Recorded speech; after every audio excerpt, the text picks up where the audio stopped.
বিসমিল্লাহির রহমানির রহিম। আলহামদুলিল্লাহি রাব্বিল আলামিন ওয়াসসালাতু ওয়াসসালামু আলা সাইয়্যিদিনা মুহাম্মদ ওয়া আলা আলিহি ওয়া সাহবিহি আজমাইন। ইমাম কুশাইরি রহমতুল্লাহি আলাইহির প্রসিদ্ধ একটা কবিতার কিতাব আছে আল কাসিদাতুল কুশাইরিয়া, যেটাকে তাহকিক করেছেন বর্তমান সময়ের আমাদের হানাফি মাযহাবের এবং ইসলামিক আকিদার বিশিষ্ট মুহাক্কিক শেখ হামজা আল বাকরি হাফিজাহুল্লাহু তাআলা। তো মূলত আমরা আমাদের সবকের মধ্যে শাইখের কিতাবটাকে সামনে রেখেই আমরা আলোচনা করব। তো আজকের সবকের মধ্যে আমরা মুখতাসারভাবে অর্থাৎ আকিদা অথবা ইলমুল কালাম এই বিষয়টা সম্পর্কে আমরা প্রাথমিক কিছু ধারণা নেওয়ার চেষ্টা করবো আজকের সবকের মধ্যে ইনশাআল্লাহ। তো যে কোনো শাস্ত্রের সাথে যদি আমরা পরিচিত হতে চাই তাহলে আমাদের জন্য প্রথমে 13টি জিনিস জানা জরুরি। অর্থাৎ যে কোনো শাস্ত্রই হোক, এই শাস্ত্রের সাথে যদি আপনি সম্পর্ক রাখতে চান তাহলে আপনাকে মোট 13টা ধাপ অতিবাহিত হতে হবে। প্রথম ধাপ সেটা হচ্ছে তারিফ, অর্থাৎ এই শাস্ত্রের একটা তারিফ পেশ করতে হবে, একটা পরিচয় পেশ করতে হবে, যেটাকে আমরা অনেক সময় জামে মানে বলি। তো জামে মানে দ্বারা উদ্দেশ্য হলো এমন একটা পরিচয় হতে হবে যেই পরিচয়গুলো এই শাস্ত্রের সাথে সম্পৃক্ত বিষয়গুলোকে অন্তর্ভুক্ত করবে এবং যেগুলো এই শাস্ত্রের সাথে সম্পৃক্ত না সেই বিষয়গুলোকে বের করে দেবে। 2 নম্বর বিষয় হলো আমাদের একটা মওজু জানতে হবে, অর্থাৎ এই শাস্ত্রের বিষয়বস্তু কি। 3 নম্বর হলো এই শাস্ত্রের মাসাইলগুলো কি। 4 নম্বর হলো এই শাস্ত্রের নাম এবং উপাধি কি। 5 নম্বর হলো এই শাস্ত্রের উৎস কি। 6 নম্বর হলো এই শাস্ত্র অধ্যয়নের নতিজা ও ফলাফল কি। এর পরবর্তী বিষয় হলো এই শাস্ত্র অধ্যয়নের শরীয়তের হুকুম কি। এরপরে এই শাস্ত্র অধ্যয়নের ফজিলত কি, সম্মান কি, মর্যাদা কি। পরবর্তী বিষয় হলো এই শাস্ত্রের সাথে অন্যান্য শাস্ত্রের সম্পর্ক কি, এই জিনিসটা আমাদের জন্য জানা জরুরি। এর পরবর্তী বিষয় হলো এই শাস্ত্রকে সর্বপ্রথম কে মূলনীতি দিক থেকে আবিষ্কার করেছেন বা এই শাস্ত্রের মূলনীতি সর্বপ্রথম কে উল্লেখ করেছেন। এরপর আমরা যদি দেখি যে এই শাস্ত্রের প্রয়োজন কি, সূচনা কোত্থেকে হলো, ক্রমবিকাশটা কিভাবে হয়েছে, এই বিষয়গুলো জানা। 12 নম্বর বিষয় হলো যে এই শাস্ত্রের কোন কোন কিতাব আছে সেগুলো জানা। 13 নম্বর বিষয় হলো এই শাস্ত্রের মধ্যে কয়টা দল তৈরি হয়েছে এবং সেই দলগুলো কেন তৈরি হয়েছে, তাদের কোন মতাদর্শ, কি কারণে তৈরি হয়েছে, এই বিষয়গুলো জানা। অর্থাৎ আপনি চাই সেটা কোরআনের সাথে সম্পৃক্ত হোক, হাদিসের সাথে সম্পৃক্ত হোক, আকাইদের সাথে সম্পৃক্ত হোক, যে কোনো ফনের সাথে সম্পৃক্ত হোক না কেন, আপনি ওই শানের ফনের সাথে যদি আপনি সম্পর্ক রাখতে চান তাহলে আপনাকে মোট এই 13টা ধাপ অতিবাহিত করতে হবে। তো আজকে আমরা খুব সংক্ষেপে আপনাদের নিকট এই 13টার মধ্য থেকে গুরুত্বপূর্ণ কিছু বিষয় আর কি ইনশাআল্লাহ উল্লেখ করব। প্রথমে যদি আসি যে আমরা আজকে যেই জন্য এখানে একত্রিত হয়েছি সেটা হলো মূলত আকীদার জন্য। তো আসলে আকীদা কাকে বলে যদি আমরা এটা একটু জানার চেষ্টা করি। আসলে আকীদা শব্দটা আল আকদুন থেকে ফাইলাতুন ওজনে, বাকি এটার উদ্দেশ্য হচ্ছে মাকুদাতুন, অর্থাৎ ইসমুল মাফুল অর্থে ব্যবহৃত হয়েছে, যেটা দ্বারা উদ্দেশ্য হলো মজবুত করা, সুদৃঢ় করা। তো এই শব্দটা ব্যবহারের কিছু ধারাবাহিকতা আছে। যেমন প্রথম দিকে শব্দটা যে সমস্ত জিনিস বস্তু সেগুলোর ক্ষেত্রে ব্যবহার হতো, যেমন আকদুল হাবলি রশির ক্ষেত্রে ব্যবহার হতো। এরপর মাজাজি বিভিন্ন বিষয়ের ক্ষেত্রে ব্যবহার হয়েছে, যেমন আকদুল বাইঈ, আকদুল নিকাহি। পরবর্তীতে এই বিষয়টা ব্যাপকভাবে মানুষের অন্তরের সাথে সম্পৃক্ত যে বিশ্বাসগুলো আছে এই বিশ্বাসের ক্ষেত্রে শব্দটি ব্যবহার হয়। এটা যদি আমরা বলি যে আকীদা শব্দের শাব্দিক অর্থ, তো এই যে শাব্দিক অর্থটা, এই শাব্দিক অর্থ অনুযায়ী আকীদা কিন্তু চাই সেটা সহিহ হোক চাই সেটা গলত হোক, উভয়টাই এখানে অন্তর্ভুক্ত। দ্বিতীয় বিষয় হলো যে আকীদার পারিভাষিক অর্থ কি। আকীদার পারিভাষিক অর্থ বিভিন্ন ইমাম বিভিন্নভাবে পেশ করেছেন, বাকি আমরা সহজভাবে যদি বুঝি তাহলে এমন একটা বিশ্বাস যেই বিশ্বাসের মাঝে কোনো ধরনের সন্দেহ সংশয় থাকবে না। যেমন আমরা বিশ্বাস করি আল্লাহ তাআলা আছেন, এই বিশ্বাসের মধ্যে যদি কারো কোনো সন্দেহ সংশয় থাকে তাহলে এটাকে আকীদা বলবে না। অর্থাৎ আকীদা মানেই হচ্ছে এমন একটা বিশ্বাস যে বিশ্বাসের মধ্যে কোনো ধরনের সন্দেহ সংশয় থাকবে না। এবার যদি আমরা পরবর্তী বিষয় আসি যে আসলে এই শাস্ত্রের বিষয়বস্তুটা আসলে কি অথবা মওজু কি। তো এই শাস্ত্রের মওজুর ক্ষেত্রে 3 ধরনের বক্তব্য পাওয়া যায়। কারো বক্তব্য হচ্ছে যে এই শাস্ত্রের মওজু হচ্ছে জাতুল্লাহ ওয়া সিফাতুহু, অনুরূপভাবে মুমকিনাত বিষয়গুলো অন্তর্ভুক্ত, অর্থাৎ আল্লাহ তাআলার জাতের সাথে সম্পৃক্ত, সিফাতের সাথে সম্পৃক্ত এবং পরকালীন বিষয়গুলোর সাথে সম্পৃক্ত এই বিষয়গুলাই হলো এই শাস্ত্রের মওযু। দ্বিতীয়ত একটা মত হচ্ছে আল মালুমাত।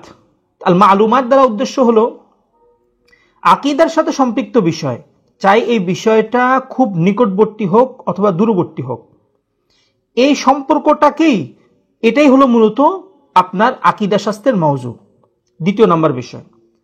তৃতীয় নম্বর বিষয় যেটা আমাদের যে কিতাব আল কাসিদা কুশাইরিয়া, এটা সরার মধ্যে এই উস্তুবটা অবলম্বন করা হয়েছে, সেটা হলো আল্লাহ তাআলার জন্য কোন বিষয়গুলা বা আল্লাহ তাআলা সম্পর্কে কোন আকীদাগুলো রাখা ওয়াজিব বা আবশ্যক, কোন আকীদাগুলো রাখা অসম্ভব, কোন আকীদাগুলো তার জন্য জায়েজ, এই বিষয়গুলো জানা। অনুরূপভাবে রসুলের জন্য কোনটা ওয়াজিব, কোনটা অসম্ভব, কোনটা জায়েজ সেটা জানা। আসমানি কিতাব এবং আমাদের কাছে পরকালীন যে বিষয়গুলো এসেছে সেগুলোর ক্ষেত্রে কি কি আকীদা রাখা এগুলো জানা। তো এই তিনটা তারিফের মধ্যে যদি আমরা দেখি যে আমাদের বিভিন্ন ইমামরা এক একজন এক এক মত অনুযায়ী তারিফ দিয়েছেন, বাকি আমরা যারা আছি আমরা এখানে আমাদের অনেকেই মালুমাতের মানে তারিফ মানে বিষয়টাকে প্রাধান্য দিয়েছেন। তো এখানে মালুমাত অর্থাৎ আকীদার মওযু হলো মালুমাত। মালুমাত দ্বারা উদ্দেশ্য হচ্ছে অর্থাৎ আকীদার সাথে সম্পৃক্ত। যেমন দেখুন একটা কথা, আপনি যদি বলেন যে আকীদার বিষয়বস্তু হচ্ছে জাতুল্লাহ, পরকাল তো জাতুল্লাহর সাথে সম্পৃক্ত না, তাহলে পরকাল নিয়ে আমরা কেন আলোচনা করি? জান্নাত জাহান্নাম নিয়ে আমরা কেন আলোচনা করি? তারপরে আমরা পরকালীন বিভিন্ন নাজ নিয়ামত নিয়ে আমরা আলোচনা করি, এগুলো তো জাতুল্লাহর সাথে সম্পৃক্ত না। তো আসলে এখানের মধ্যে মালুমাত যেটা, এটা আমাদের শারহুল মাওয়াকিফের মধ্যে এটাকে প্রাধান্য দেওয়া হয়েছে, অর্থাৎ বিশ্বাসের সাথে সম্পৃক্ত এমন যত জিনিস আছে সেই বিষয়টাই হলো আকীদা শাস্ত্রের মওযু বা বিষয়বস্তু, চাই সেটা আল্লাহ জাতের সাথে সম্পৃক্ত হোক, রসুলের সাথে সম্পৃক্ত হোক, আসমানি কিতাবের সাথে সম্পৃক্ত হোক, তাকদীরের সাথে সম্পৃক্ত হোক, তারপরে আরো যত বিষয় আছে যে কোনো বিষয়ের সাথে সম্পৃক্ত হবে, মূলত ওই বিষয়টাকেই বলা হবে আকীদা শাস্ত্রের মওযু। এবার আসলে আমরা জানি যে আকীদা শাস্ত্রের নাম কি কি। মূলত আসলে আকীদা শাস্ত্রের প্রসিদ্ধ নাম হচ্ছে চারটা: ইলমুল আকীদা, ইলমু উসুলুদ্দীন, ইলমুত তাওহীদ, ইলমুল কালাম। এই হলো চারটা নাম। তো আরো কিছু নাম আছে, তা আমরা একটু বিস্তারিতভাবে যদি বলি, যেমন ইলমুল আকীদা বা ইলমুল আকায়েদ, এটা খুব প্রসিদ্ধ একটা নাম এবং আমরা যদি দেখি যে ৩য় শতাব্দী থেকেই মূলত এই নামটার প্রচলন শুরু হয়। যেমন ইমাম তাহাবী রাহমাতুল্লাহ আলাইহি বলেছেন যে হাদিহি বায়ানু আকীদাতি আহলিস সুন্নাহ ওয়াল জামাআহ আলা মাযহাবি ফুকাহাইল মিল্লাহ। তো এখানে তিনি আকীদা আহলিস সুন্নাহ ওয়াল জামাআহ শব্দটা ব্যবহার করেছেন। এবং আমরা যদি দেখি যে ইমাম গাজ্জালী রাহমাতুল্লাহ কিতাব লিখেছেন কওয়াইদুল আকায়েদ, ইমাম বাইহাকি রাহমাতুল্লাহ আলাইহি কিতাব লিখেছেন আল ইতিকাদ ওয়াল হিদায়াহ, অনুরূপভাবে শারহুল আকায়েদিন নাসাফিয়া, তারপরে মুস্তাফা খান সাহেব লিখেছেন মাবাদিউল আকীদাতিল ইসলামিয়া, আবুল বারাকাত আন-নাসাফি রাহমাতুল্লাহ আলাইহির কিতাব আছে আল ইতিমাদ ফিল ইতিকাদ। অর্থাৎ আকীদা শব্দকে সামনে রেখেই মূলত তারা শব্দগুলো মানে এই শাস্ত্রের কিতাব লিখেছেন। তো আসলে ইলমুল আকাইদা বা ইলমুল আকায়েদ কেন বলা হয়? এটার জন্য এজন্য বলা হয় যে আকীদার কথা আমরা যে পূর্বে বলেছি, আকীদা মানে হলো বিশ্বাস, অর্থাৎ যেখানে বিন্দু পরিমাণ কোনো সন্দেহ থাকবে না, এটাকেই মূলত বলা হয় আপনার আকীদা। তো যেহেতু এই শাস্ত্রটার মধ্যে বিশ্বাস নিয়ে আলোচনা করা হয় এবং এমনভাবে আলোচনা করা হয় যাতে করে সেই ব্যক্তির মাঝে কোনো সন্দেহ সংশয় না থাকে, এজন্যই মূলত এই শাস্ত্রটাকে বলা হয় ইলমুল আকীদা বা ইলমুল আকায়েদ। দ্বিতীয় বিষয় হলো এই শাস্ত্রের আরেকটা নাম হচ্ছে ইলমু উসুলুদ্দীন। তো ইলমু উসুলুদ্দীন মানে হলো আমরা যদি আমাদের দ্বীনকে দেখি, আমাদের দ্বীনের দুইটা ভাগ, এক ভাগ হচ্ছে উসুল, আরেক ভাগ হচ্ছে ফুরু। উসুল মানে হচ্ছে আকীদা ও বিশ্বাস, ফুরু মানে হচ্ছে আমল। যেমন ইমাম তাহাবী রাহমাতুল্লাহ আলাইহি বলেছেন যে ওমা ইয়াতাকিদুনা ফি উসুলিদ্দীন, অর্থাৎ উসুলুদ্দীনের বিষয়ে পূর্ববর্তী যে ইমামদের নাম তিনি উল্লেখ করেছেন সেই ইমামরা যে আকীদা রাখতেন, এটা তার উদ্দেশ্য এখানে। এবং এই উসুলুদ্দীনকে সামনে রেখেও অর্থাৎ এই নামকে সামনে রেখেও অনেক কিতাবে লিখেছেন। যেমন উসুলুদ্দীন লিল গাজনাবী আছে, উসুলুদ্দীন লিল বাজদাবী আছে, আল আরবাউন ফি উসুলুদ্দীন লিল গাজালি আছে, আল আরবাউন ফি উসুলুদ্দীন লিল রাজি আছে, তারপরে মাআলিম উসুলুদ্দীন আছে। এরপরে ডক্টর সাইদ ফুদা হাফিজাহুল্লাহ লিখেছেন আত-তামহিদ ফি উসুলুদ্দীন। তো অর্থাৎ উসুলুদ্দীনকে সামনে রেখেও তারা কিতাব লিখেছেন। তো আসলে উসুলুদ্দীন দ্বারা উদ্দেশ্য কি? উদ্দেশ্য হচ্ছে আমাদের আমলের মানে আমাদের একজন মুসলিমের দুইটা দিকে সম্পর্ক। প্রথম সম্পর্ক হচ্ছে বিশ্বাসের সাথে, দ্বিতীয় সম্পর্ক হচ্ছে আমলের সাথে। তো এখানে উসুলুদ্দীন দ্বারা উদ্দেশ্য হলো আকায়েদ, আর আমল দ্বারা উদ্দেশ্য হলো আমল। তো এই দিক লক্ষ্য করে মূলত তারা আকীদার কিতাব লিখেছেন উসুলুদ্দীন নামে। তৃতীয়ত যদি আমরা দেখি যে এই কিতাবের মানে অর্থাৎ এই শাস্ত্রের আরেকটা নাম হচ্ছে ইলমুত তাওহীদ, এবং আমরা যদি বলি যে পূর্ববর্তীদের মাঝে এই শব্দটা খুব ব্যাপকভাবে ছিল। যেমন আমাদের আকীদার একজন ইমাম মাতুরিদি রহমতুল্লাহি আলাইহি কিতাব লিখেছেন কিতাবুত তাওহীদ, ইমাম লামিশি রহমতুল্লাহি আলাইহি লিখেছেন আত-তামহিদ লিকাওয়াইদিত তাওহীদ, আবার ইমাম বুখারী রহমতুল্লাহি আলাইহি ওনার সহিহ বুখারীর মধ্যে কিতাবুত তাওহীদ নামেও অধ্যায় লিখেছেন। তো এটা পূর্ববর্তীদের নিকট বেশ মশহুর একটা ছিল। এরপর একটা নাম হচ্ছে আল ফিকহুল আকবর। আল ফিকহুল আকবরটা দ্বিতীয় শতাব্দী থেকে প্রসিদ্ধ, এবং ইমাম আবু হানিফা রহমতুল্লাহি আলাইহি তার কিতাবের নাম রেখেছেন আল ফিকহুল আকবর। তো ইমাম আবু হানিফা রহমতুল্লাহি আলাইহির নিকট ফিকহ হচ্ছে দুই ধরনের, একটা হচ্ছে ফিকহে আকবর, একটা হচ্ছে ফিকহে আসগর। ফিকহে আকবর মানে হলো উসুলউদ্দিন, অর্থাৎ যেটা বিশ্বাসের সাথে সম্পৃক্ত, আর ফিকহে আসগর মানে হলো যেটা আমলের সাথে সম্পৃক্ত। তো আমরা বুঝলাম যে আল ফিক শব্দটা আমাদের পূর্ববর্তী বা ইমাম আবু হানিফা রহমতুল্লাহি আলাইহির নিকট আকীদার অর্থে ব্যবহৃত হয়। এরপর একটা নাম হচ্ছে আল ঈমান, এবং ঈমান যে শব্দটা, এই শব্দটা কিন্তু আসলে আকীদার জন্য ব্যাপকভাবে ব্যবহৃত হয়, এবং কোরআন সুন্নাহর মধ্যে আমরা এই শব্দটাই কিন্তু ব্যাপকভাবে পাই। আকীদা শব্দটা কিন্তু আমরা হুবহু এইভাবে পাই না, বাকি বিভিন্ন শব্দের ব্যবহারের মধ্যে আমরা আকীদা শব্দটা পাই। কিন্তু ঈমান যে শব্দটা, এই শব্দটা আমরা কোরআন সুন্নাহর মধ্যে পাই। এবং আমরা যদি দেখি বিভিন্ন ইমামরা মানে এই ঈমান শব্দকে সামনে রেখে তারা কিতাবও লিখেছে। আল জামি' লি শুআবিল ঈমান বাইহাকি রাহমাতুল্লাহ আলাইহির আল মিনহাজ ফি শুআবিল ঈমান, অথবা কিতাবুল ঈমান মিন সাহিহিল বুখারী, এই ধরনের অনেকে কিতাব লিখেছেন। এবং ঈমান যে শব্দটা, এই শব্দটা আসলে পূর্বে অনেক ব্যাপক ছিল আকীদার অর্থে। এর পরবর্তী একটা নাম হচ্ছে ইলমুল কালাম, যেটা আসলে খুব ব্যাপকভাবে প্রচারিত হয়, এবং মূলত আসলে এই ইলমুল কালামটাই মানে পরবর্তীদের নিকট একটু ব্যাপক। তো আমরা ইলমুল কালামটা যদি একটু বোঝার চেষ্টা করি, তাহলে হয়তোবা আশা করি আমাদের বেশ কিছু অস্পষ্টতা দূর হবে ইনশাআল্লাহ। আসলে ইলমুল কালাম আর আকীদা, এই দুইটা আসলে কি জিনিস? আসলে ইলমুল কালাম এবং আকীদার মাঝে বড় কোনো ধরনের পার্থক্য নাই। আকীদা মানে হলো বিশ্বাস, ইলমুল কালামের কাজ হচ্ছে বিশ্বাস। বাকি ইলমুল কালামের অতিরিক্ত একটা কাজ আছে। ইলমুল কালামের অতিরিক্ত কাজটা হচ্ছে যে ইলমুল কালাম বিভিন্ন শুবহাত, সন্দেহ, এইগুলোকে দলিলে নাকলি এবং দলিলে আকলির মাধ্যমে রদ করে, অর্থাৎ কোরআন এবং সুন্নাহর মাধ্যমে এটা রদ করে। তো যে শাস্ত্রের মাধ্যমে আপনি বিভিন্ন সন্দেহ সংশয়কে রদ করতে পারেন, মূলত ওইটাকেই বলা হয় ইলমুল কালাম।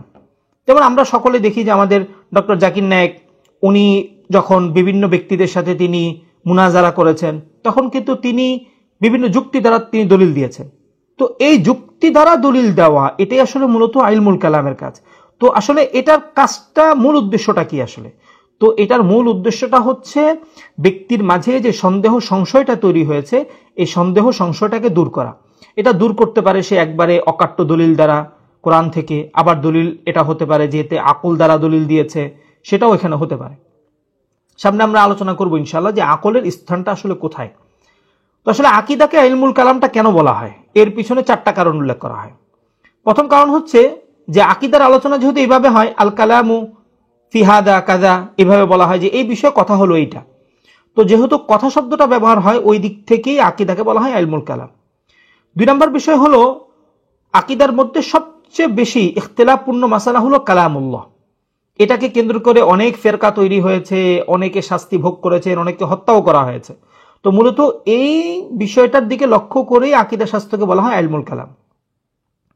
তিন নম্বর যে বিষয়টা, সেটা হলো ইলমুল কালাম চর্চা, এটা প্রতিপক্ষ যে আছে, প্রতিপক্ষকে জবাব দেওয়ার জন্য সহায়ক হয়। ওই যে আমরা যে কথাটা পিছনে বললাম, অর্থাৎ ইলমুল কালাম চর্চাটা আপনাকে যে শুধু আকীদা শেখাবে বিষয়টা এরকম না, আপনাকে আকীদা শেখানোর সাথে সাথে সন্দেহ সংশয়গুলোও দূর করে দেবে।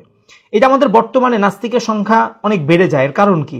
এর কারণ হচ্ছে যে অনেকের মনে তারা জন্মগতভাবে মুসলিম হিসাবেই তারা নিজেদের পরিচয় দিচ্ছে, কিন্তু তারা যখন গভীরভাবে চিন্তা করতে যায়, তখন তাদের ওই অস্পষ্টতাগুলো আর মজবুত দলিল না থাকার কারণে দেখা যায় তারা সেই ভ্রান্ত আকীদা দ্বারা প্রভাবিত হয়ে ইসলাম ধর্ম ছেড়ে দেয়। নাউযুবিল্লাহি মিন যালিক।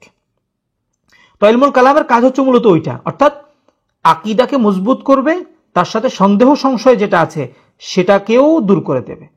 এই অর্থে ইলমুল কালামটা ব্যাপকভাবে ব্যবহৃত হয়। তারপরে চতুর্থ নাম্বার যে বিষয়টা, সেটা হলো ইলমুল কালাম, এটাকে আসলে বলা হয় এই জন্য যে মানুষের সর্বপ্রথম শেখা হয় কালাম, অর্থাৎ কথার মাধ্যমে হয়। তো যেহেতু মানুষের সর্বপ্রথম কাজ হচ্ছে আকীদা শেখা, এই দিক থেকেও আকীদাকে বলা হয় ইলমুল কালাম। এখানে আরেকটা অংশ হচ্ছে ইলমুল কালামিল জাদিদ, যেটা আমাদের সময়ের মধ্যে খুব প্রসিদ্ধ। আসলে ইলমুল কালামুল জাদিদ কাকে বলে? তো আমরা যদি এখানে একটু দেখি, অর্থাৎ যে কোনো ব্যক্তি মুসলিম হওয়া মানেই হলো সে তিনটা জিনিসের সাথে সম্পৃক্ত।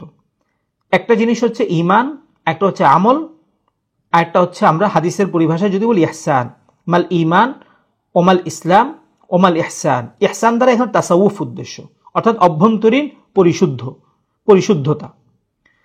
তো ইলমুল কালামুল জাদিদ, যেটা জাদিদ এবং আপনার কাদিমের মাঝে পার্থক্য হচ্ছে পূর্ববর্তী ব্যক্তিরা ইলমুল কালামটাকে চর্চা করতেন শুধু আকীদা কেন্দ্রিক, অর্থাৎ আল্লাহ তাআলার অস্তিত্বের উপর সওয়াল এসেছে তারা জবাব দিয়েছেন, নবুয়তের উপর সওয়াল এসেছে তারা জবাব দিয়েছেন, তো এটা আসলে পরকালের উপর সওয়াল এসেছে তারা জবাব দিয়েছেন।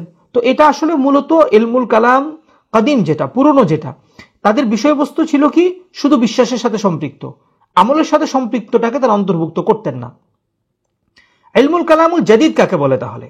ইলমুল কালামিল জাদিদ হচ্ছে অর্থাৎ ইসলামের উপর যত আপত্তি আসবে, চাই সেটা আকীদা সংক্রান্ত হোক, অথবা সেটা আমল সংক্রান্ত হোক, অথবা সেটা বিশ্বাস সংক্রান্ত হোক। যেমন পর্দার উপর অনেক আপত্তি করে, ইলমুল কালামুল জাদিদ যেটা, তারা বলবে যে এটা আমাদের বিষয়বস্তু।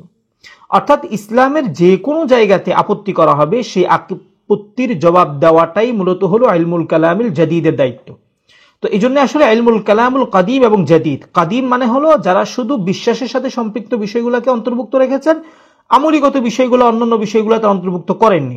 আর ইলমুল কালামিল জাদিদ যেটা, তার উদ্দেশ্য হচ্ছে যে এখানে শুধু একমাত্র আপনার ওই জাতুল্লাহ অথবা আকাইদের সাথে সম্পৃক্ত বিষয় থাকবে না, এখানে যে বিষয়ে আলোচনা আসবে বা যে বিষয় ইসলামের উপর আপত্তি আসবে, চাই সেটা নাস্তিকদের মধ্য থেকে হোক বা যে কোনো ব্যক্তি থেকে হোক, সেটাকে রদ করা হবে। এবং এটাই হচ্ছে ইলমুল কালামুল জাদিদ, এটাকে বলা হয়। এরপর একটা নাম হচ্ছে আস-সুন্নাহ।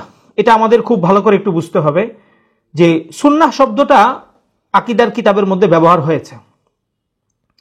তো এখানের মধ্যে কিছু ব্যক্তিদের পদস্খলন হয়ে যায়, যাদেরকে আমরা সামনে ইনশাআল্লাহ বিস্তারিতভাবে বলবো, শুধু সংক্ষেপে বলি। আমাদের পূর্ববর্তী ব্যক্তিরা সুন্নাহ শিরোনামেও আকীদার কিতাব লিখেছেন। আসলে তাদের মাকসাদ ছিল একটা, কিন্তু এই মাকসাদটাকে গলতভাবে ব্যবহার করা হয়েছে। মাকসাদটা ছিল কি, জাহমিয়ারা যখন ঢালাওভাবে আল্লাহ তাআলার সিফাতকে অস্বীকার করছিলেন, তখন তারা সুন্নাত শিরোনামে আল্লাহ তাআলার সিফাত সংক্রান্ত যত বর্ণনা আছে যাচাই বাছাই করা ছাড়াই তারা অন্তর্ভুক্ত করেছেন। তো তাদের মাকসাদ ছিল শুধু এতটুকু যে ভাই এগুলো আল্লাহ তাআলার সিফাত, তুমি এগুলো অস্বীকার করো না। এটা ছিল তাদের শুধু মাকসাদ। কিন্তু দুঃখজনক বিষয় হলো পরবর্তী দেহবাদীরা তারা এই সুন্নাহ শিরোনামের কিতাবগুলোকে সামনে রেখে তারা সরাসরি আল্লাহ তাআলার জন্য বিভিন্ন অঙ্গ প্রত্যঙ্গ সাব্যস্ত করে দিয়েছে, যেটা আসলে সুস্পষ্ট গুমরাহি, যেটা আমরা সামনে ইনশাআল্লাহ আলোচনা করব। বর্তমান সালাফি যারা, তারা মূলত এই কাজটা করে এবং তাদের পূর্বেও এই কাজটা, মানে হাম্বলি মাযহাবের কিছু ব্যক্তিরা এই কাজটা করেছেন। এখন কথা হলো সুন্নাহ শিরোনামে বর্তমানে আকীদার কিতাব লেখা যাবে কিনা। তো বর্তমানে আসলে সুন্নাহ শিরোনামে আকীদার কিতাব লিখলে এখানে আপনার অস্পষ্টতা তৈরি হবে, কারণ সুন্নাহ শব্দটা হাদিসের অর্থে ব্যবহৃত হয়। এখন আপনি যদি সুন্নাহ শিরোনামে কিতাব লেখেন, তাহলে এটা আপনার এই নাম দেখে মানুষ অস্পষ্টতার মধ্যে থাকবে যে এটা কি হাদিসের কিতাব না আকাইদের কিতাব। তো এই জন্য বর্তমানের মধ্যে প্রসিদ্ধ যে নামগুলো আছে সেই নামগুলোকে সামনে রেখে আমরা লেখার চেষ্টা করি। বাকি হ্যাঁ, পূর্ববর্তী ইমামরা আকীদার বিষয়ে সুন্নাহ শিরোনামে কিতাব লিখেছেন। বাকি তাদের অধিকাংশের মাকসাদ ছিল এটাই যে ভাই জাহমিয়াদের রদ করে। যেমন জাহমিয়ারা সিফাতকে অস্বীকার করে, আমাদের দিকে অনেকে নিসবত করবে, দেখবেন যে আমরা সিফাতকে অস্বীকার করি, নাউজুবিল্লাহ মিন যালিক। আমাদের সিফাতকে কে অস্বীকার করলো? আমি আমার বুনিয়াদে আকাইদের মধ্যে সিফাতকে স্বীকার তো করেছি, লিখে দিয়েছি পর্যন্ত। ইমাম আবু হানিফাও স্বীকার করেছে। আমাদের মাতুরিদি অথবা আশআরী কোন ইমাম সিফাতগুলোকে অস্বীকার করেছেন? এখানে বিষয়টা হলো, একটা হচ্ছে সিফাতকে অস্বীকার করা, আরেকটা হচ্ছে দেহবাদীদের দেহবাদী মানাকে অস্বীকার করা। দুইটা কিন্তু দুই জিনিস। যেমন ধরুন, সালাফিরা ইয়াদুন শব্দ থেকে বাহ্যিক অর্থ নিয়ে তারা একটা অঙ্গ সাব্যস্ত করবে। এখন আপনি যদি তাদের অঙ্গকে নাকচ করেন, আপনি কি আল্লাহ তাআলার ইয়াদকে নাকচ করলেন? নাউজুবিল্লাহি মিন যালিক। আপনি তো ইয়াদকে নাকচ করেননি। আপনি কি নাকচ করেছেন? আপনি মূলত তাদের একটা অর্থকে নাকচ করেছেন। এখানেই হচ্ছে আসলে সালাফি আকীদার গুমরাহিটা। অর্থাৎ আপনি যখন অর্থকে নাকচ করছেন, তাদের উদ্দেশ্যকে নাকচ করছেন, তখন তারা ধরে নিচ্ছে যে আপনি সিফাতকে অস্বীকার করছেন। নাউজুবিল্লাহি মিন যালিক, যে বিষয়ে আমরা সামনে বিস্তারিত আলোচনা করবো ইনশাআল্লাহ। তো এখানে আমরা যেটা বুঝতাম যে সুন্নাহ শিরোনামে বিভিন্ন ইমামরা কিতাব লিখেছেন, এটা তাদের উদ্দেশ্য ছিল জাহমিয়াদেরকে রদ করা এবং এটা বোঝানো যে ভাই এটা আল্লাহ তাআলার সিফাত, এগুলো স্বীকার করো। এবং আলহামদুলিল্লাহ আমরা স্বীকার করি, কিন্তু পরবর্তীতে এটাকে সামনে রেখে একটা ফেরকা তৈরি হয়েছে যারা আসলে মূলত এগুলোকে সামনে রেখে আল্লাহ তাআলার জন্য বিভিন্ন অঙ্গ প্রত্যঙ্গ সাব্যস্ত করে ফেলেছে।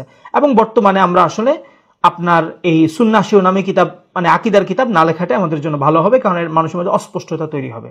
এর পরবর্তী বিষয় হলো যে আকীদা শাস্ত্রের উৎস কি। আকীদা শাস্ত্রের উৎস যদি আমরা বলি কোরআন এবং সুন্নাহ, তার সাথে সাথে আকীদা শাস্ত্রের উৎস হিসাবে আকলকেও অন্তর্ভুক্ত করা হয়, বাকি এটা মাত্র দুইটা ক্ষেত্রে। কারণ হচ্ছে কি, দেখেন আপনি যখন আমাকে বলবেন যে আল্লাহ এক, দলিল কোরআনে অমুক আয়াত, নবীজি সাল্লাল্লাহু আলাইহি সাল্লাম সর্বশেষ নবী ও রাসূল, দলিল কোরআনে অমুক আয়াত, আমার মাঝে কিন্তু কোনো সন্দেহ থাকবে না। কিন্তু দুঃখজনক বিষয় হচ্ছে এখানে এইটা, যখন আপনি এই যুক্তিটা অন্য কোনো অমুসলিমকে দিবেন তখন কিন্তু তার নিকট কোরআন দলিল না। সেও বলবে ভাই তোমাদের পূর্ববর্তী কিতাবের মধ্যে লেখা আছে, আমাদেরও পূর্ববর্তীদের কিতাব আছে। কোন ধর্ম আছে যে ধর্মের পূর্ববর্তী কোনো কিতাব নেই? সকল ধর্মেরই পূর্ববর্তী কিতাব আছে, এবং সকল ধর্মেরই পূর্ববর্তীদের মানে কিতাবের মধ্যে তাদের বিধিবিধান লেখা আছে। তো এখন এমন একটা জিনিসের মধ্যে আসতে হবে যে জিনিসটা সকল একমত, সেটা হলো আকল। তো আকল দ্বারা যদি আপনি কোনো ব্যক্তিকে পরাস্ত করতে পারেন তখন দেখবেন যে সেই ব্যক্তি আপনার বক্তব্য গ্রহণ করতে বাধ্য। এবং আমরা যদি দেখি ইসলামের আকলকে অনেক গুরুত্ব দেওয়া হয়েছে। ছোট বাচ্চা যদি মারা যায়, দেখা যায় সে অমুসলিম ঘরের হলেও জমহুরের মত হলো সে জান্নাতি। কেন? কারণ তার আকল এখনো ওরকম পরিপক্ক হয় নাই যে সে আল্লাহ তার অস্তিত্ব জানবে, আল্লাহ তার পরিচয় লাভ করবে। তো আকলের গুরুত্বটা শরীয়তের মধ্যে দিয়েছে। বাকি আমাদেরকে মনে রাখতে হবে যে মূল উৎস হচ্ছে দুইটা, কোরআন এবং সুন্নাহ। আকলটা হচ্ছে কি?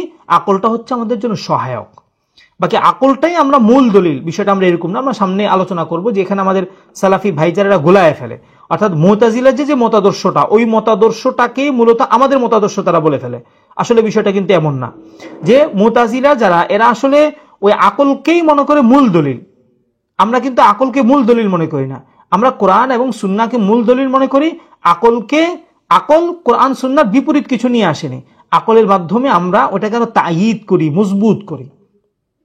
এজন্য আপনি দেখবেন পরকালে আল্লাহ তাআলাকে আমরা দেখব, এই বিষয়ে আমাদের সকলের ঈমান আছে, বিশ্বাস আছে। কিন্তু আমরা কিন্তু বিশ্বাস করি যে আল্লাহ তাআলাকে আল্লাহ তাআলা সূরত থেকে চিরপবিত্র। আল্লাহ তাআলা যখন আমরা দেখব তখন আল্লাহ তাআলা মানে কোনো আকার আকৃতি থাকবে না। এখন আপনি চিন্তা করেন, আকার আকৃতি ছাড়া কোনো একটা সত্তাকে দেখা যাবে, এটা কি আকল সমর্থন করে? জীবনে আকল সমর্থন করে না। অথচ আমাদের আহলুস সুন্নাহ ওয়াল জামাতের প্রত্যেকটা কিতাবের মধ্যে দেখেন তারা কিন্তু এই কথাই বলেছে যে আল্লাহ তাআলা, আমরা আল্লাহ তাআলাকে দেখব, আকলে ধরুক বা না ধরুক। কিন্তু মুতাজিলা যারা, তারা এখানে কিন্তু ভিন্ন ব্যাখ্যা করে। কেন? তাদের কাছে আকলটাই হচ্ছে মূল। তো এখানে দুঃখজনক বিষয় হলো আমাদের বর্তমানে যারা আছে সালাফি সহ আরো যারা, এরা আসলে আকলের জায়গাটাকে এরা মানে মুতাজিলাদের ইশকালগুলোকে এরা আমাদের উপর চাপায়া দেয়। অথচ আমরা কিন্তু আকল ছাড়া মানে কোরআন সুন্নাহকে সমর্থন করি, আকলে না ধরলেও আমরা সেটা বিশ্বাস করি। এরপর একটা বিষয় হলো যে আকলের সম্পর্কটা আসলে কতটুকুর মধ্যে। আকলের সম্পর্কটা আসলে দুইটা বিষয়ের সাথে সম্পৃক্ত, এক হচ্ছে উজুদুল্লাহ, একটা হচ্ছে নবুয়াত, দুইটা। অর্থাৎ উজুদুল্লাহর ক্ষেত্রে আপনার আকল দ্বারা দলিল দেওয়া হয়, দুই নম্বর বিষয় হলো আপনার নবুয়াতের ক্ষেত্রে আকল দ্বারা দলিল দেওয়া হয়। একটা বিষয় সেটা হলো আকীদা অধ্যয়নের ফলাফল কি। আসলে আকীদা অধ্যয়নের ফলাফলটা আমরা তিন ধরনের ফলাফল বলতাম। একটা নিজ ফায়দা, অন্যের ফায়দা, একটা হচ্ছে দ্বীনি ফায়দা। নিজ ফায়দাটা কি? নিজ ফায়দাটা হলো যে আপনার ঈমানটা মজবুত হবে, ইয়াকিন হবে, এবং আপনার মাঝে কোনো সন্দেহ সংশয় থাকবে না, এটা আপনার নিজের ফায়দা। অন্যের ফায়দা কি? অন্যের ফায়দা হচ্ছে যখন আপনি এই বিষয়টা অন্যকে বলবেন, আপনার মাধ্যমে সেই ব্যক্তিও যখন সঠিক আকীদাতে আসবে, অবশ্যই এর সওয়াব আপনি পাবেন। দ্বীনি ফায়দাটা কি? দ্বীনি ফায়দাটা হচ্ছে যে আপনার মাধ্যমে বহু মানুষের সন্দেহ সংশয় দূর হবে, এবং ইসলামের সঠিক যে ব্যাখ্যাটা, সঠিক যে আকীদাটা, এটা পরবর্তী প্রজন্মের কাছে পৌঁছে যাবে। এটা হলো আকীদা অধ্যয়নের মানে ফলাফল, যদি আমরা সংক্ষেপে বলি। এরপর যদি আমরা বলি যে আকীদা অধ্যয়নের শরঈ হুকুম কি, আমরা যদি দেখি নবীজি সাল্লাল্লাহু আলাইহি সাল্লাম থেকে অনেক হাদিস আছে যে তিনি মুআয ইবনে জাবালকে যখন পাঠিয়েছেন তখন তিনি স্পষ্ট আকারে বলেছেন যে তুমি সর্বদা তাদেরকে আকীদার দাওয়াত দিবে। ইবনে মাজার বর্ণনার মধ্যে এসেছে সাহাবায়ে কেরাম যারা, তারা কোরআন শেখার পূর্বে আকীদা শিখতেন। আবার মুসলিমের হাদিসের মধ্যে এসেছে লাকিনু মাউতাকুম লা ইলাহা ইল্লাল্লাহ, এরকম অনেক বর্ণনা আছে। তো আসলে এখানে যে মূল যে উদ্দেশ্যটা সেটা হলো যে আকীদা অধ্যয়নটাকে দুইটা ভাগে ভাগ করা হয়, একটা হচ্ছে ফরজে আইন, আর হচ্ছে ফরজে কিফায়া। ফরজে আইন দ্বারা উদ্দেশ্য হলো যে প্রত্যেক মানুষের এতটুকু জরুরি ঈমান থাকতে হবে যতটুকুর মাধ্যমে সে পরকালে তার জন্য নাজাত যথেষ্ট। অর্থাৎ খুব সংক্ষিপ্তভাবে আপনার বিশ্বাস করতে হবে যে আল্লাহ তাআলা আছেন, নবীজি সাল্লাল্লাহু আলাইহি সাল্লাম সর্বশেষ নবী ও রাসূল, আসমানি কিতাব সত্য, তাকদীর সত্য। এই যে 6টা বিষয়, এই 6টা বিষয় আপনাকে একবারে মজবুতির সাথে বিশ্বাস করতে হবে, কোনো সন্দেহ সংশয় ছাড়া। আরেকটা হচ্ছে ফরজে কিফায়া। ফরজে কিফায়া মানে হলো কিছু ব্যক্তি এমন থাকবে যারা এই বিষয়গুলোকে খুব গভীরভাবে পর্যবেক্ষণ করবে। পর্যবেক্ষণ মানে গভীরভাবে পড়াশোনা করবে, তারা বিষয়গুলো নিয়ে গভীরভাবে পড়াশোনা করবে, বিভিন্ন সন্দেহ সংশয় সম্পর্কে জানবে, এবং কেউ যদি সন্দেহ সংশয় সৃষ্টি করার চেষ্টা করে তারা সেটার জবাব দিবে। তো ফরজে কিফায়া যেটা, অর্থাৎ কিছু মানুষ যদি শিখে ফেলে তাহলে এটা মানে অন্যদের থেকে এটা আপনার দূর হয়ে যাবে, আর যদি কেউই না শিখে তাহলে সকলে এখানে গুনাহগার হবে। আর ফরজে আইন যতটুকু সেটা হলো সংক্ষিপ্তভাবে প্রত্যেক মুসলিমের উসুলুল ঈমান, জরুরিয়াতে দিন যতটুকু আছে এতটুকু বিশ্বাস তার থাকতে হবে। এবার যদি আমরা বলি যে আকীদা শাস্ত্র অধ্যয়নের ফজিলত আসলে কি, আকীদা শাস্ত্রের অধ্যয়নের ফজিলতটাকে আমরা যদি 5টা ভাগে ভাগ করি আমাদের কাছে স্পষ্ট হবে। আমরা যদি বিষয়বস্তুর দিক লক্ষ্য করি তাহলে আকীদা শাস্ত্র সর্বোত্তম। কেন? আকীদা শাস্ত্রের বিষয়বস্তু হচ্ছে আল্লাহ তাআলার জাত, নবী সাল্লাল্লাহু আলাইহি ওয়াসাল্লামের জাত। তো আল্লাহ এবং নবী থেকে সর্বোত্তম আর কে আছে? তো সুতরাং যেহেতু তাদের থেকে উত্তম আর কেউ নেই, সুতরাং আকীদা শাস্ত্র থেকে উত্তম শাস্ত্র আর কেউ নেই, বা অন্য কোনোটা নয়। দলিলের দিক থেকে যদি আমরা চিন্তা করি তাহলে আকীদা শাস্ত্র এগিয়ে থাকে, কেননা অন্যান্য শাস্ত্রের ক্ষেত্রে দেখা যায় জয়ীফ হাদিস দ্বারাও দলিল দেওয়া যায়, কিন্তু আকীদার ক্ষেত্রে জয়ীফ হাদিস গ্রহণযোগ্য না। আকীদার ক্ষেত্রে দলিল হতে হবে একবারে অকাট্য এবং ইয়াকিনি। 3 নম্বর, আমরা ফায়দা বা উদ্দেশ্যর দিকে যদি আমরা লক্ষ্য করি তাহলেও দেখবো আকীদা শাস্ত্র অনেক কার্যকরী। কেন? আকীদা শাস্ত্র অধ্যয়নের মাধ্যমে আল্লাহ তাআলা পরিচয় পাওয়া যায়, পরকাল পরিচয় পাওয়া যায়, এবং এই কারণে দেখা যায় পরকালে তার আপনার চিরস্থায়ী জান্নাতি হওয়ার সুযোগ তার থাকে। প্রয়োজনের দিক থেকে যদি আমরা চিন্তা করি তাহলে বলবো আকীদা শাস্ত্র হচ্ছে উত্তম। কেন? কারণ আকীদা শাস্ত্রের মাধ্যমে একজন ব্যক্তি পরকালে নাজাত লাভ করে। আকীদা ছাড়া আমল কখনো শুদ্ধ হয় না। প্রভাবের কথা যদি বিস্তার চিন্তা করি তাহলে আমাদের কাছে মনে হবে যে আকীদা শাস্ত্র হচ্ছে সবচেয়ে বেশি প্রভাবশালী। কেন? আকীদা শাস্ত্রের মাধ্যমে মূলত আসলে অন্যান্য শাস্ত্রগুলোর সাথে সম্পর্ক আছে, বা আকীদা শাস্ত্রটা হচ্ছে কি, এটা মূল একটা শাস্ত্র। তো এখানে একটা কথা আমরা বলে রাখি, সেটা হলো যে এক এক ইমাম এক এক ভাবে প্রাধান্য দিয়েছেন যে কোনটা উত্তম হবে, আকীদা হবে না ইলমুল ফিকহ হবে না আপনার ইলমুল হাদিস হবে, এটা এক একজন এক এক ভাবে ব্যাখ্যা দিয়েছেন। বাকি এখানে আমরা যেটা উল্লেখ করলাম সেটা আসলে শুধু আকীদাকে কেন্দ্র করে, এবং বিভিন্ন ইমাম বিভিন্ন মত এখানে দিয়েছেন। তো আমাদের কাছে মনে হচ্ছে যে আকীদা শাস্ত্রটা যেহেতু জাতুল্লাহর সাথে সম্পৃক্ত এবং দলিলের দিক থেকেও মজবুত, তো সেজন্য আসলে আকীদা শাস্ত্রটাই হচ্ছে আমাদের উলুমে ইসলামের শাস্ত্রগুলোর মধ্যে থেকে সর্বোত্তম শাস্ত্র। তো এখানে একটা কথা আমরা জেনে রাখি, সেটা হলো যে আকীদা শাস্ত্র অন্যান্য শাস্ত্রের তুলনায় আফদল। এই কথার অর্থ কিন্তু এটা না যে আকীদা শাস্ত্রের প্রত্যেকটা মাসালাই অন্যান্য শাস্ত্রের প্রত্যেক মাসালা থেকে আফদল, বিষয়টা এমন না। সামগ্রিকভাবে এখানে বলা হচ্ছে, অর্থাৎ সামগ্রিকভাবে যত বিষয় আছে সব বিষয়গুলোর মধ্য থেকে আকীদা শাস্ত্রটা যেমন আপনার যে বিষয়বস্তুকে সামনে রেখে আলোচনা করা হয়, তার ফায়দার যে দিকগুলো আছে, তার উদ্দেশ্যের যে দিকগুলো আছে, এগুলো অন্যান্য শাস্ত্রের তুলনায় অনেকটা আফদল। এই জন্য আমরা বলতে পারি আকীদা শাস্ত্র অন্যান্য শাস্ত্র থেকে আফদল। এরপর আসে আকীদা শাস্ত্রের মূল নীতি কারা তৈরি করেছেন। তো এখানের মধ্যে সংক্ষেপে যদি আমরা বলি যে আসলে আকীদার চর্চা নবী সাল্লাল্লাহু আলাইহি সাল্লামের যুগ থেকে শুরু হয়েছে। সাহাবায়ে কেরামরা জিজ্ঞাসা করেছেন আকীদা সংক্রান্ত বিভিন্ন বিষয়, তার পরবর্তীতে সাহাবায়ে কেরামরা আলোচনা করেছেন, তাবেঈন তারা আলোচনা করেছেন। তারপরে ইমাম আবু হানিফা রাহমাতুল্লাহি আলাইহি 2য় শতাব্দীতে কিতাবও লিখেছেন, এবং 1ম শতাব্দীতেও কিছু কিছু কিতাব লেখা হয়েছে, এরকম বর্ণনা পাওয়া যায়। তো আসলে আকীদা শাস্ত্রের সূচনাটা নবী সাল্লাল্লাহু আলাইহি সাল্লাম থেকে শুরু হয়েছে। বাকি এখানে আমাদের একটু লক্ষ্য রাখতে হবে, সেটা হলো যুগের কারণে যে কোনো শাস্ত্রের তাকাজা বাড়ে।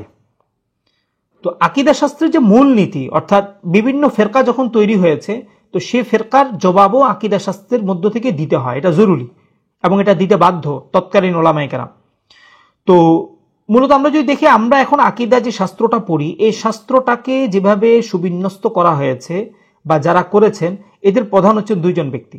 একজন হচ্ছেন ইমাম আবু মানসুর মাতুরিদি রাহমাতুল্লাহি আলাইহি, আরেকজন হচ্ছেন ইমাম আবুল হাসান আল আশআরী রাহমাতুল্লাহি আলাইহি। এই 2 জন আসলে মূলত আকীদা শাস্ত্রটার মূলনীতি তৈরি করেছেন। মূলনীতি তৈরি দ্বারা এখন উদ্দেশ্য হচ্ছে কি, পূর্ববর্তীদের থেকে আপনি দেখবেন বিভিন্ন বিষয়ে আকীদা পাবেন, সুবিন্যস্তভাবে সকল বিষয়ে তাফসিলিভাবে আপনি বক্তব্য পাবেন না, কিন্তু এই 2 জন ব্যক্তি থেকে আপনি দেখবেন যে মোটামুটি সকল বিষয়ের মধ্যে আপনি একটা ব্যাখ্যা তাদের থেকে পাবেন।